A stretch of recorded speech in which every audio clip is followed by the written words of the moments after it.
we haven't fought. Imagine that. They gotta lie. They gotta lie. They gotta lie all the time. They can't even believe their own lie. You can't even believe your own lie. I want to be the best. So when I see certain guys out there, and I seen Tio his last fight, I was there front row, and I'm like, damn, this dude is like, he like a baby Roy. Like he like doing things, hands down, flashy. Too much of it. You know, I think that he believes in himself. That's one thing. But I'm here to destroy his dreams and all that he wants to do and become. You can't take this from me.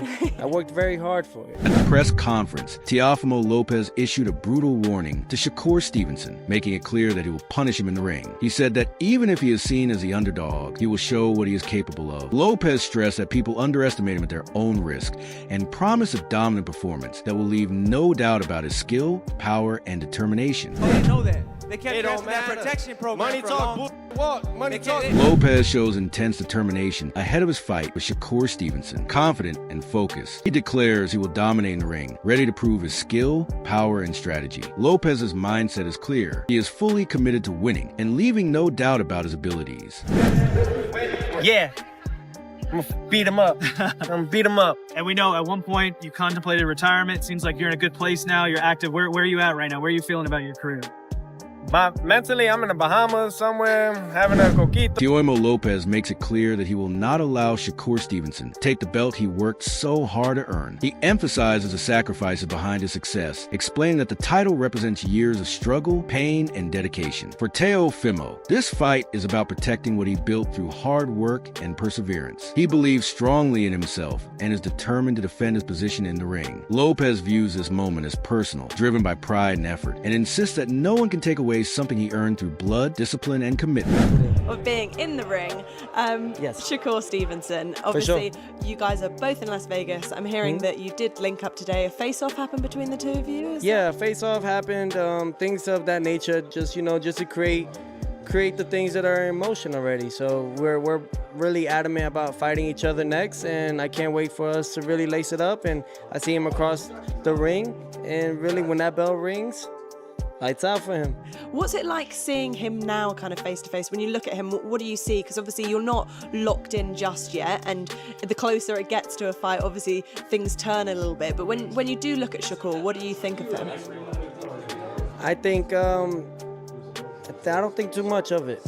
You know, I think that he believes in himself. That's one thing. But I'm here to destroy his dreams and all that he wants to do and become.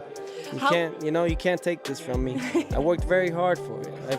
I've bled for this, and I'm not taking nothing from him, but I just believe that what's gonna happen next is for destiny in the boxing. Aoya breaks down the Shakur Stevenson versus Teofimo Lopez fight, emphasizing that it is likely to go the full 12 rounds, though the dynamics of the first 6 rounds could shape the outcome. He notes that Shakur may not come out aggressively at the start, choosing instead to fight off the back foot and observe Lopez's approach. If Teofimo can dominate or convincingly win the early rounds, it could influence Shakur's strategy in the latter half of the fight, making it more competitive. Lopez is described as a front-runner, someone who relies on early energy and explosiveness, and Aoya questions whether he can sustain that intensity throughout. If Shakur senses he has lost some of the early rounds, he will be forced to open up later, creating an intense finish and potential for close championship rounds. Conversely, if Lopez loses the first few rounds, clearly Shakur could cruise to a comfortable unanimous decision. This breakdown highlights the strategic chess match between both fighters, where timing, energy management, and round-by-round execution will be key to victory. I don't think that Shakur is going to come out and try to fight or take the fight to Tio in the first 6 rounds at all. So if he's fighting off the back foot, if Tio can make it so that he's convincingly, or he's convinced at least Shakur that he may have won 4 of the first 6 rounds, if it's 4-2 in Shakur's mind going into the second half of the fight, or if I'm looking at him stealing those first 6 rounds, then it's an interesting fight going into the tail end, because Tio, to me, is a front runner, right? I want to see if he can carry his energy and his explosiveness late in the fight and not wear down. And then when Shakur starts to open up, can you steal some of those championship rounds from him and make it like a close fight? I think if Tio comes out and does what he usually does, which is try to swarm Shakur early and keep Shakur on the defensive early, then he can try to steal a lot of those early rounds. And if he does that, then Shakur has to fight in the tail end of that fight, and that'll make it real interesting. If I'm looking at the first 3 rounds, first 4 rounds, and Tio looks like he's losing those rounds convincingly, then it's an easy night for Shakur, unanimous decision in my opinion. You know what I mean? Because I don't think Tio is going to bring anything late in the game, you know what I mean, to this fight. I think if he is who he's always been, you know, he's going to get gassed after like the 7th round and then take some rounds off. And when he does that, Shakur will open up and start to try to pick him apart, pot shot him, and do things like that. But this is the perfect fight, narrative-wise, for Shakur, because I've been waiting for Shakur to get into that fight where, you know, he doesn't have the fight where he doesn't have his Diego Corrales fight, you know what I mean, where you think he's actually in danger. Shakur has been he's been outclassing everybody he's in the ring with.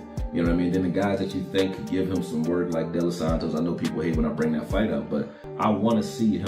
Shakur Stevenson shares his drive comes from a deep competitive spirit, constantly seeking the toughest challenges in the sport. Watching Teofimo Lopez's previous performance, Stevenson was struck by his confident, flashy style, which reminded him of a young Roy, inspiring a desire to test himself against such skill. He views this upcoming fight as a crucial opportunity to gauge his abilities against an elite opponent while adapting to a new set of strategies. Reflecting on his earlier fight against William Ada, Stevenson recognizes it was unconventional and demanding, yet it proved invaluable for his growth, showing he could thrive under pressure and adversity. He learned that fighters who apply constant pressure are meant to challenge him, yet he successfully managed that style, reinforcing his confidence. Now facing Lopez, Stevenson feels well prepared to handle the speed, power, and unpredictability of a high-level opponent. His focus, adaptability, and accumulated experience give him confidence that he can navigate the fight intelligently, turning it into a comprehensive test of his skills, mental fortitude, and readiness to compete at the sport's highest levels. But bro, what is it about you that has you, looking at a fighter that you know is the truth and then saying, I want to fight him? It seems like it should be normal if you're a fighter, right? But that stuff is dying off in the game right now. And I feel like you one of the last of the dying breed that actually want real challenges. Yeah, I'm competitive, bro. So it's like, I want to be the best. So when I see certain guys out there, and I seen Tio his last fight, I was there front row, and I'm like, damn, this dude is like, he like a baby Roy, like he like doing things with his heads down, flashy, and I thought it was cool. So it kind of made me want to get in a ring with him and see if he could do them things against my style. Your last fight was against William Zepeda in July, and you fought a totally different way. It wasn't the easiest way or the best way to fight, but I think it was good for you and your development because it not only sent a message to the rest of the division, one up, your division at that time, and then the one above you, but it sent a message to the fans. But I think it also did something for you to prove to yourself that, man, listen, that wasn't like my best performance, but I showed you I can get it out the mud. What did that performance kind of do for you now that you look back at it? Honestly, I think like styles-wise, I think that Zepeda's style is the style that's supposed to give me the most trouble. Like guys that box and give me time to think is the guys that's gonna have a fit with me all night. But the guys who press me and put me against some ropes and throw a million punches, that's the style that's supposed to give me trouble. So I went out there and I prevailed against that style, and now I'm fighting against a boxer, which for me it just makes it more fun. I don't have to deal with a guy that's trying to like wear me down. Chris Algieri weighs in on the significance of the Shakur Stevenson versus Teofimo Lopez fight, emphasizing its importance to the sport. He advocates for matchups where top fighters face each other, taking risks regardless of potential losses, noting that fighters can remain elite even with setbacks. Algieri believes this fight embodies that philosophy, representing a high-level clash rather than a brawl filled with non-stop punches. The technical skill and strategy on display will keep fans on the edge of their seats, highlighting quality over sheer volume. He stresses that a victory for Shakur would solidify his position among the top 5 to 7 pound-for-pound fighters, though many argue he already deserves that recognition. Algieri frames the fight as a throwback matchup or legendary clashes between the best of a weight class. He underscores the drama, skill, and history such fights carry, comparing the anticipation and tactical intrigue to classic encounters, demonstrating that high-level boxing remains as thrilling and meaningful as ever. The health of boxing on this side of the world. Listen, there's nothing like the Garden. We've both fought there many times. I fought in the big room. There's nothing like the Garden. Just the vibe, like you said, champ, that's around that. And this fight is deserving to be here. It's that good of a fight. It's that big a fight, and especially like I said, like the health of American boxing. This is one of the best fights that can be made. And putting it in the Garden just makes too much sense. But the idea of the turmoil, the eyes on it, the spectacle, the circus. Chris, you talked about the idea that Teofimo Lopez kind of lives in this. That's where he flourishes. That's what he loves. This idea that because there's so many eyeballs on it, it's going to be kind of a circus. Does that favor Teofimo a little bit when you look at the strategy? Yes, no?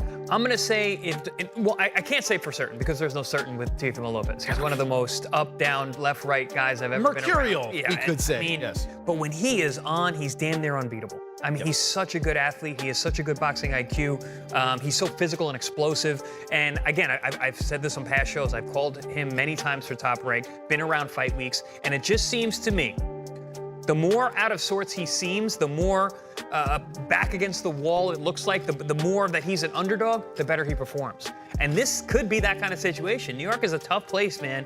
They're already gibbering, going back and forth, saying like, you know, he reps Brooklyn, but there's kind of questions about his Brooklyn roots. Can he really rep Brooklyn in the way that he says he can? So he's already getting that heat for that. I don't know. It might be a good thing to poke the bear in terms of how well Teofimo is going to show up. Paulie, that's a huge. You're from Brooklyn. That's a big insult to say that you're not really from Brooklyn. Insult him a little bit. Insult him a little bit. Insult him. But I'll tell you what. There's so many thoughts in my head with this situation because Teofimo is at his most dangerous when he's counted out, and this is going to be one of those fights.